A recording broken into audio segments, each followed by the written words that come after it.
Hello everyone, my name is Ashutosh Saraf. By profession, I am an advocate practicing at High Court at Calcutta. Welcome to my channel. ये channel हमने इस उद्देश्य से बनाया है कि लीगल टॉपिक्स को आम जनता के समक्ष हम लोग कितने इजी लैंग्वेज में पहुंचा सकते हैं या समझा सकते हैं।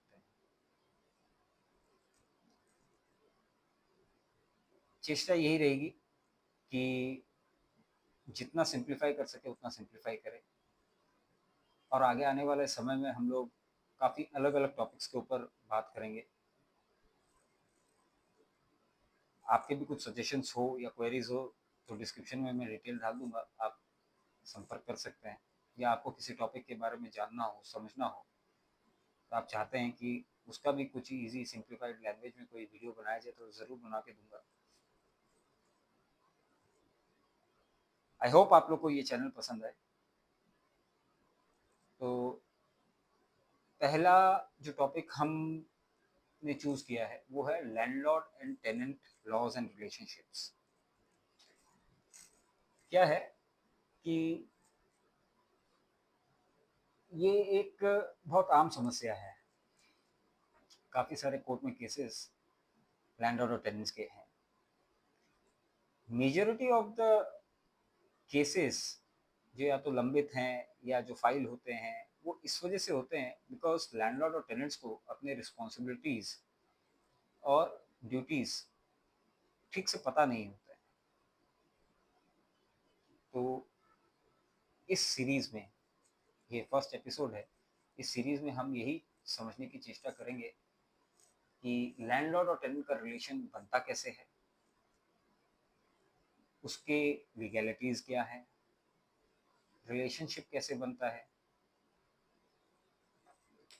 और आगे जाके अलग अलग थोड़ा डीपर डाइव करेंगे। लॉज क्या होते हैं, कितने तरह के लॉज होते हैं, चेष्टा करेंगे कि मेजॉरिटी जो कवर कर सके वो कवर करेंगे। अब लैंडलॉर्ड होता कौन है?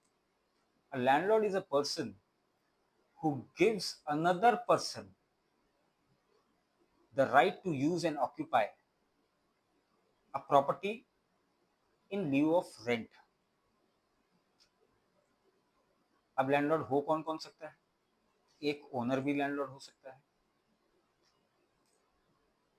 या एक ओनर जो किसी को ऑथराइज किया है, एक ओनर जिसने किसी और को ऑथराइज किया है कि भाई वो रेंट कलेक्ट कर सकता है या प्रॉपर्टी को रेंट पे दे सकता है, तो वो पर्सन, वो ऑथराइज पर्सन, वो भी लैंडलॉर्ड हो सकता है।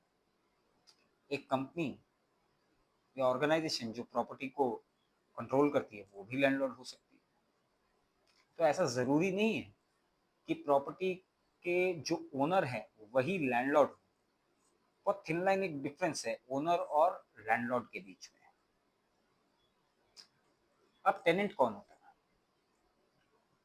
टेनेंट वो है जिसको प्रॉपर्टी को ऑक्यूपाई करने का राइट दिया गया है इन एक्सचेंज या इन ल्यू ऑफ रेंट दिया गया है।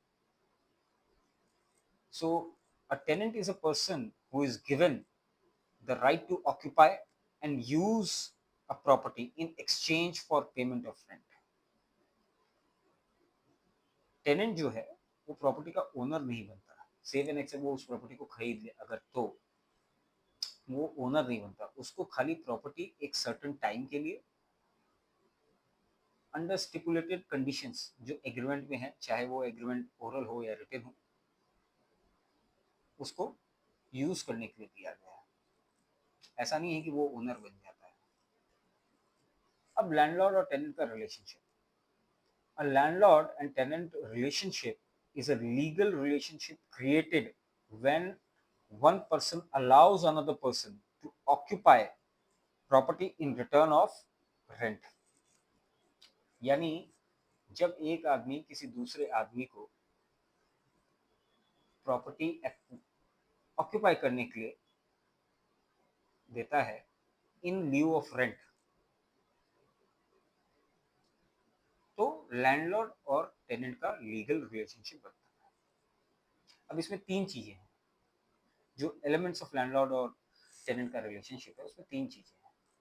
एक प्रॉपर्टी होनी चाहिए जिसमें जो रेंट पे दिया जा सके। दूसरा, उसको ऑक्यूपाई या यूज करने का परमिशन होना चाहिए, देना चाहिए टेनेंट को और लैंडलॉर्ड को। तीसरा, कंसिडरेशन होना चाहिए, यानी रेंट होना चाहिए। उसको आप रेंट को कोई भी फॉर्म में आप बोल सकते हैं, उसके अलग अलग टर्मिनोलॉजीज हैं जो हम लोग यूज कर सकते हैं। तो ये तीन एलिमेंट से एक लैंडलॉर्ड और टेनेंट का लीगल रिलेशनशिप क्रिएट होता है। अब लैंडलॉर्ड और टेनेंट के रिलेशनशिप क्रिएट करने के क्या क्या तरीके हैं? एक, रिटन एग्रीमेंट। दूसरा, ओरल एग्रीमेंट। तीसरा, by conduct of the parties. यानी अगर लैंडलॉर्ड और टेनेंट ने कुछ ऐसा एक्ट अपनी मर्जी से किया है जिससे कि ये साबित होता है कि हाँ, दोनों के बीच में लैंडलॉर्ड और टेनेंट का रिलेशनशिप बन गया है, तो वो भी एक फॉर्म है जिसे लैंडलॉर्ड और टेनेंट का रिलेशन क्रिएट होता है। अब रिटन एग्रीमेंट क्या है? रिटन एग्रीमेंट में बेसिकली क्या है, कोई प्रॉपर्टी है जो हम लोग रेंट पे दे रहे हैं, तो उसको रिटन फॉर्म में एक एग्रीमेंट में हम लोग बना देते हैं। अब ये कितने तरह की एग्रीमेंट होती है इसके बारे में हम लोग आगे फर्दर डिस्कस करेंगे, बेसिक्स बता देता हूँ अभी खाली। तो रिटन एग्रीमेंट में क्या है, कुछ पॉइंट्स होते हैं, कुछ क्लॉजेस होते हैं, कुछ कंडीशंस होते हैं जो हम लोग उसको रिटन फॉर्म में लिख लेते हैं और दोनों लैंडलॉर्ड और टेनेंट के दोनों उसको एग्री करके साइन कर देते हैं। जनरल टर्म्स जो होते हैं, जैसे उसमें पार्टीज के नाम, लैंडलॉर्ड और टेनेंट के नाम रहते हैं, प्रॉपर्टी का डिस्क्रिप्शन रहता है, कितने समय के लिए वो प्रॉपर्टी टेनेंसी पे दी जा रही है वो रहता है, कंसिडरेशन प्राइस क्या है, उसके बाद अगर कोई डिस्प्यूट रेज हुआ तो डिस्प्यूट रेजोल्यूशन क्या होगा उसके बारे में उसमें बताया जाता है। प्लस उसमें ये बताया जाता है कि लैंडलॉर्ड के राइट्स क्या हैं और टेनेंट्स के राइट्स क्या हैं, वो कंडीशंस उसमें बताई जाती है। अगर कोई सिक्योरिटी डिपॉजिट है तो सिक्योरिटी डिपॉजिट के बारे में उसमें बताया जाता है। ये सब रिटन फॉर्म में हो जाता है। एक बार रिटन फॉर्म में हो गया तो रिटन फॉर्म में करने से सबसे बेटर चीज क्या होता है कि मिसअंडरस्टैंडिंग्स जो हैं वो रिड्यूस हो जाती है, because everything is in written. So neither the landlord neither the tenant can later on dispute that no, I'm not going to do this kind of activity, or I'm not going to do this kind of activity, or I will do this activity। वो enforce नहीं कर सकते हैं without due process of law, अगर agreement में कुछ लिखा हुआ है। इसको एग्जाम्पल के तौर पे अगर आपको समझाऊं तो सपोज करिए एक एग्रीमेंट में लिखा हुआ है कि किसी को हम गाड़ी की शोरूम के लिए जगह दे रहे हैं, और वो एग्रीमेंट में लिखा हुआ है, स्पेसिफाई किया हुआ है कि भाई ये खाली कार की शोरूम के लिए ही हम रेंट पे दे रहे हैं। अब कल को वो कार का शोरूम नहीं करके वो ये नहीं कर सकता कि भैया मैं वहां पे अपना कोई रेस्टोरेंट चला रहा हूँ, नहीं। म्यूचुअल अंडरस्टैंडिंग से जरूर हो सकता है कि भाई टेनेंट ने रिटन में उसे रिक्वेस्ट की और लैंडलॉर्ड ने परमिशन दे दिया, दैट इज समथिंग डिफरेंट। फिर उसका एक सप्लीमेंट्री एग्रीमेंट बन सकता है, that is not a issue, वो उन लोग बना के काम को कंटिन्यू कर सकते हैं। अब ओरल एग्रीमेंट, उससे भी लैंडलॉर्ड और टेनेंट का रिलेशनशिप क्रिएट होता है। ओरल एग्रीमेंट में क्या है कि लैंडलॉर्ड ने किसी को अपना लैंड, प्रमाइसेस, फ्लैट कुछ भी ऑक्यूपाई करने का परमिशन दिया और उससे रेगुलरली रेंट ले लिया, रेगुलरली ले लिया या रेंट एक्सेप्ट कर लिया, इन सिंपल टर्म्स अगर अपने बताएं तो यहाँ पे ओरल एग्रीमेंट उन्होंने मौखिक रूप से बता दिया कि हाँ भाई ठीक है, आप मेरी प्रॉपर्टी यूज कर लो, इतना रुपए मेरे को रेंट दे देना। दोनों ने आपस में जो भी बात हुई थी उसके बिहाफ पे एक्ट किया और ये लैंडलॉर्ड और टेनेंट का रिलेशनशिप क्रिएट हो गया। लेकिन ओरल टेनेंसी में सबसे बड़ी प्रॉब्लम कहाँ आती है?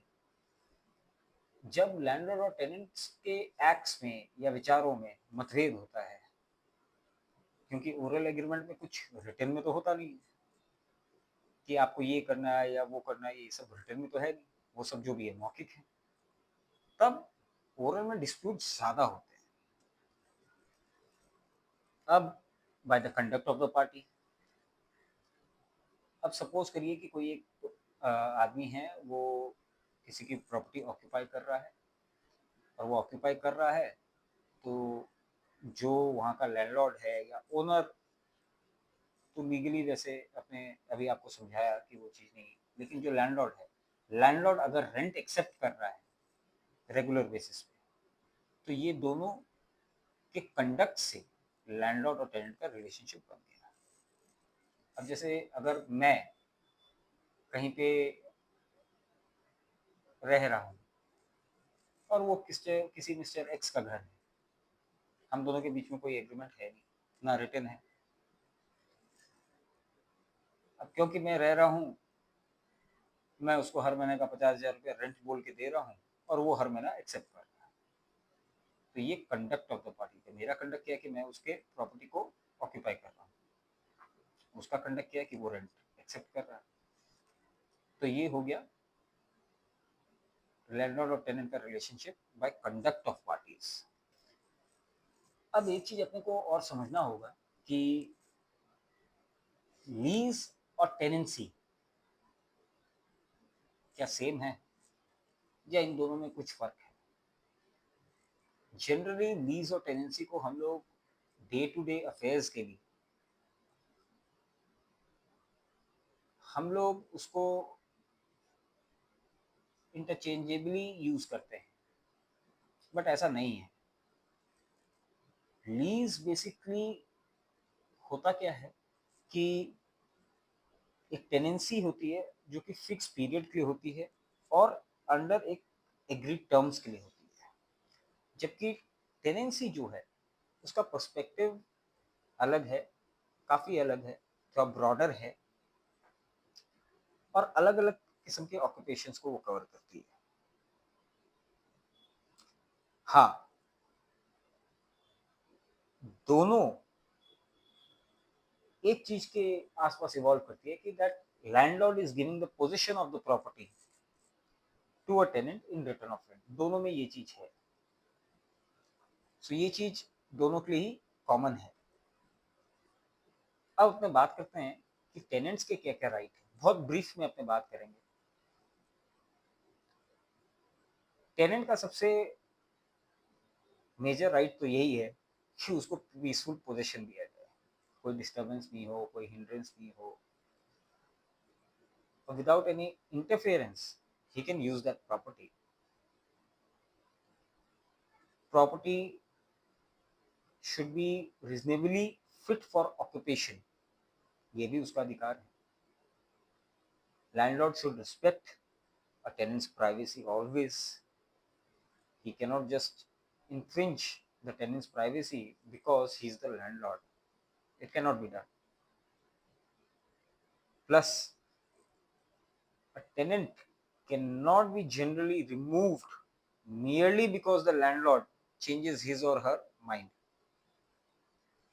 एक दिन सपोज करिए कि भाई किसी टेनेंट को आपने जगह दे रखा है, आपका मन आया कि नहीं भैया मैं इसको अभी निकाल दूंगा, मेरी इच्छा नहीं है इसको रखने की, आप गए और उसको बाहर कर दिया, ये चीज़ नहीं हो सकता है। There is a due process of law. Law के अंदर टेनेंट्स के एविक्शन के लिए प्रावधान है। You can basically approach the appropriate forum और court to evict the tenant. उसके लिए अपने अलग से एक एपिसोड बनाएंगे, उसके बारे में बात करेंगे। अब जहाँ टेनेंट्स के पास में ये राइट्स है, वहाँ उसकी रिस्पॉन्सिबिलिटीज भी है।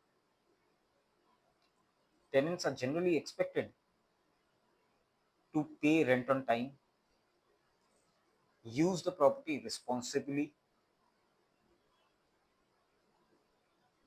नॉर्मल वेयर और टेयर के बियॉन्ड प्रॉपर्टी में कोई नुकसान ना हो, टेनेंसी की टर्म्स जो भी ओरली या रिटन में एग्री हुई है उसको वो फॉलो करे,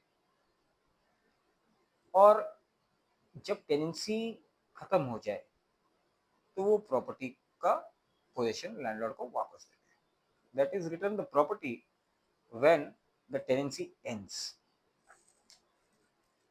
ये कुछ बेसिक टेनेंट्स के राइट और रिस्पॉन्सिबिलिटीज हैं। इन सबको अगर डीपर वे में अपने समझें या समझ के इसको अप्लाई करें, डिस्प्यूट होने के चांसेस बहुत कम होते हैं। अब लैंडलॉर्ड के राइट्स क्या है? भाई लैंडलॉर्ड ने तो प्रॉपर्टी रेंट पे दी है, तो उसका अधिकार है कि उसको टाइम से रेंट मिले, जो एग्रीड अमाउंट है रेंट का वो मिले। अगर कुछ एनहेंसमेंट है, पीरियोडिकल एनहेंसमेंट अगर हो तो वो एनहेंसमेंट होके मिले। उसका राइट्स ये भी है that his property should be taken reasonable care of, plus a landlord can always inspect his property but in accordance with the law। वो ऐसा नहीं है कि रात को 12 बजे जाके दरवाजा खटखटाए कि भाई मेरे को इंस्पेक्ट करना, no, that can not be done. Plus he has the right to recover the position of the property through lawful procedures when entitled to do so। यानी अगर टेनेंसी खत्म हो गई है तो वो पोजीशन के का हकदार है। अगर टेनेंसी खत्म हो गई तो उसको वापस से पोजीशन मिल जाए। या अगर ऐसा कुछ सिचुएशन है कि टेनेंट ने कुछ इलीगल किया है तो वो कोर्ट को अप्रोच करके पोजीशन ले सकता है। ये टेनेंट्स के लैंडलॉर्ड के राइट्स हैं। अब अगेन यहाँ पर भी जैसे लैंडलॉर्ड के राइट्स हैं तो रिस्पॉन्सिबिलिटीज भी है। अब उसकी रिस्पॉन्सिबिलिटीज क्या है? प्रॉपर्टीज का पीसफुल पोजीशन वो दे टेनेंट को ऑक्यूपाई करने के लिए। एसेंशियल सर्विसेज जो है जैसे वाटर है, इलेक्ट्रिसिटी है,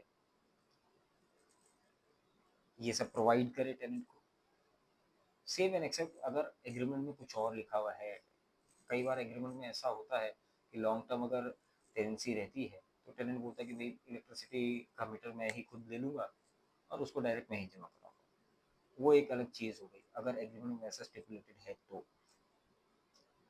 टेनेंट्स के राइट्स को, लॉफुल राइट्स को वो रिस्पेक्ट करे। लीगल प्रोसीजर से ही उसको फॉलो करना चाहिए लैंडलॉर्ड को। अगर सपोज करिए अगर उसका रेंट ड्यू है उसके लिए, या अगर उसको टेनेंट को एविक्ट कराना है तो उसके लिए लीगल प्रोसीजर से, लॉफुल प्रोसीजर से, इलीगल प्रोसीजर से करना सही नहीं है उसके लिए। वो उसकी रिस्पॉन्सिबिलिटीज में आएगा नहीं। अब अपने एक चीज़ और समझते हैं। अभी तो हम लोगों ने समझा कि भाई टेनेंट के राइट क्या है, रिस्पॉन्सिबिलिटीज क्या है, लैंडलॉर्ड के राइट्स क्या है, रिस्पॉन्सिबिलिटीज क्या है। ये भी समझना चाहिए कि रिटन एग्रीमेंट मैटर क्यों करता है। मेन क्या होता है, बहुत सारे डिस्प्यूट्स ऐसे रेज होते हैं जो कि पार्टीज सोली ट्रस्ट के ऊपर और वर्बल प्रोमिसेस के ऊपर रिलाई करती है। लेकिन एक क्लियर रिटन एग्रीमेंट में होता क्या है, उसमें राइट्स और ऑब्लिगेशन डिफाइंड होते हैं। टेनेंसी का जो उसके अंदर में रेंट है, कंसिडरेशन है, वो उसमें डिफाइंड रहता है। सिक्योरिटी डिपॉजिट डिफाइंड रहते हैं। टेनेंट्स की रिस्पॉन्सिबिलिटीज क्या है, ड्यूटीज क्या है, वो उसमें डिफाइंड रहती है। लैंडलॉर्ड को क्या करना है क्या नहीं करना है वो उसमें डिफाइंड रहते हैं। और उसमें ये भी डिफाइंड रहता है, आज जितने भी नए एग्रीमेंट्स बनते हैं उसमें ये डिफाइंड रहता है कि भाई अगर डिसएग्रीमेंट्स हुए दोनों के बीच में तो क्या होगा। जनरली आर्बिट्रेशन एक क्लॉज रहता है कि भाई अगर डिसएग्रीमेंट्स हुए तो दोनों पार्टीज आर्बिट्रेशन में जा सकती हैं। एक रिटन एग्रीमेंट लैंडलॉर्ड और टेनेंट दोनों को प्रोटेक्ट करता है।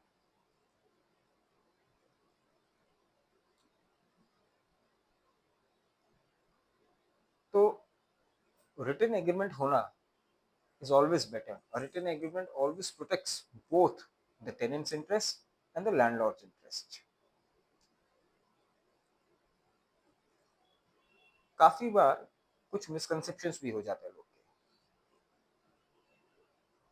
जैसे कि एक टेनेंट टेनेंट सोचते हैं कि भाई एक लैंडलॉर्ड जो है हमको कभी भी निकाल के बाहर कर सकता है। ऐसा नहीं है, ऐसा नहीं है। जब तक कोई ब्रीच ऑफ कॉन्ट्रैक्ट नहीं हो, ब्रीच ऑफ एग्रीमेंट नहीं हो, तब तक लैंडलॉर्ड भी टेनेंट को without following due process of law निकाल नहीं सकता है।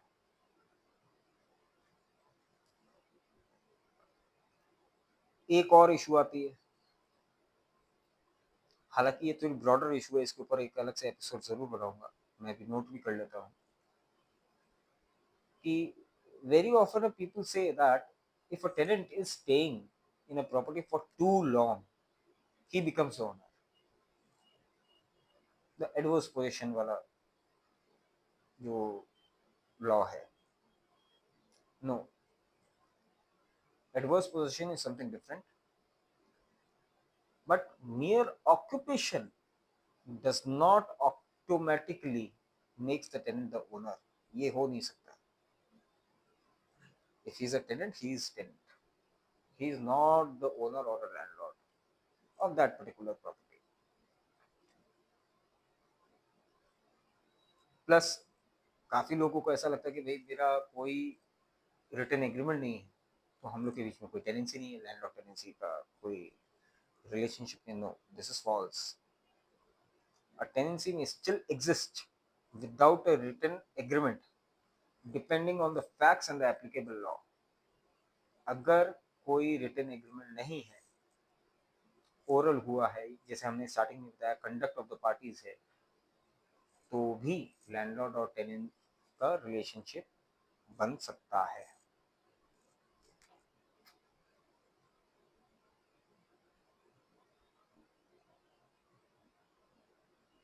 लैंडलॉर्ड और टेनेंट का रिलेशनशिप एक बहुत ही कॉमन लीगल रिलेशनशिप है एवरीडे लाइफ में।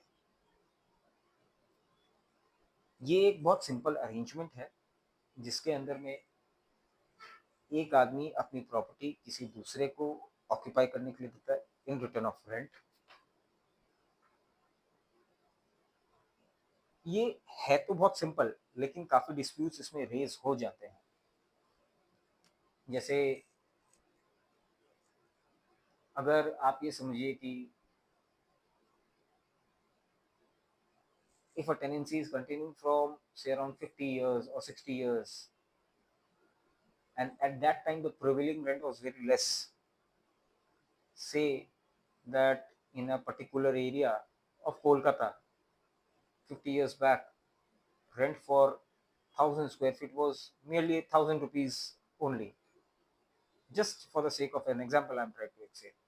now that locality has improved a lot, commercial hub बन गया है, prices property के shoot हो गए हैं, and today still there is no extension increment of the rent fixed 50 years back, that is 1000 rupees for that office। तब disputes arise होते हैं, उसके लिए अलग लॉज हैं। वेस्ट बंगाल प्रोमाइसेस टेनेंसी एक्ट 1997 है जिसमें फिक्सेशन ऑफ फेयर रेंट का प्रावधान भी है, और भी काफी सारे प्रेसिडेंट्स हैं जिसमें ऑनरेबल कोर्ट ने ये बोला है कि अगर रेंट बहुत बहुत सालों पहले फिक्स किया गया हो तो उसमें क्या गाइडलाइंस हो सकते हैं ताकि लैंडलॉर्ड को अपनी प्रॉपर्टी का सही वर्थ मिले। ये सब टॉपिक्स हम लोग एक एक करके आगे डिस्कस करेंगे। आज के लिए बस इतना ही। तो जाते जाते यही बोलूँगा कि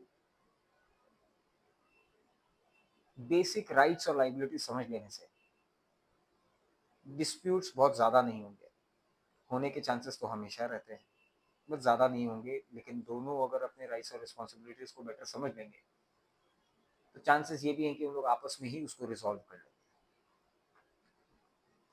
बट अगर जाना पड़े तो ठीक है, our honorable courts are there to resolve these issues in a lawful manner। I hope this was the starting episode and I hope you liked it. We will continue this series on different topics and next topic जो भी होने वाला है वो हम आप लोग को अपडेट कर दिया करेंगे.